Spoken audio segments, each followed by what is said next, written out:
இந்த பால் வந்ததுக்கப்புறம் அது கூட விளையாடுறதுக்கு ஆள் தேவையில்லை, அதுவே விளையாட ஆரம்பிச்சிருச்சு. முன்னாடி இந்த பால் சும்மா தான் இருக்கும், சவுண்டு மட்டும் தான் கேட்கும், அது கூட ஓடிட்டு இருக்கும்.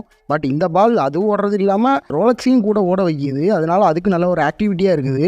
இந்த பாலை நான் ஆன்லைனில் தான் பர்ச்சேஸ் பண்ணேன். பாக்ஸ் பேக்கிங்லாம் சூப்பராக இருந்துச்சு. பில்ட் குவாலிட்டி ஃபுல்லாகவே பிளாஸ்டிக்கான அந்த பால் வந்து ரப்பர் தான். இந்த சார்ஜ் பண்ணுறதுக்கு ஒரு சீட்டட் கேபிளும் கொடுத்துருக்காங்க. அது போக இதை அட்டாச் பண்ணுறதுக்கு ஒரு டெய்லியும் கொடுத்துருக்காங்க. இந்த பால் ஆன் பண்ண உடனே 5 செகண்ட் ஒரு மட்டும் இது ரொட்டேட் ஆகுது. அதனால நல்ல ஸ்பீடாக ரொட்டேட் ஆகுது. விட்டோன்னே அந்த பால் அங்கேயும் இங்கேயும் ஓடு, ரோலக்ஸ் அதை துரத்துது, பார்க்க சூப்பராக இருக்குது. அதோட ஆக்டிவிட்டியும் நல்லா இருக்குது. இந்த ப்ராடக்ட் உங்கள் வீட்டில் இருக்கிற பப்பி அண்ட் கேட்டுக்கு யூஸ் பண்ணலாம். அதோட ஆக்டிவிட்டிக்கு ரொம்ப ஹெல்ப் பண்ணும். இந்த ப்ராடக்ட் பர்ச்சேஸ் பண்ணி நினைச்சீங்கன்னா ஸ்க்ரீனில் லிங்க் இருக்குது, கிளிக் பண்ணி பர்ச்சேஸ் பண்ணிக்கோங்க. இந்த வீடியோ பிடிச்சதுன்னா லைக் பண்ணிட்டு எல்லாருக்கும் ஷேர் பண்ணுங்கள். மோர் வீடியோஸ்க்கு சப்ஸ்கிரைப் பண்ணிக்கோங்க.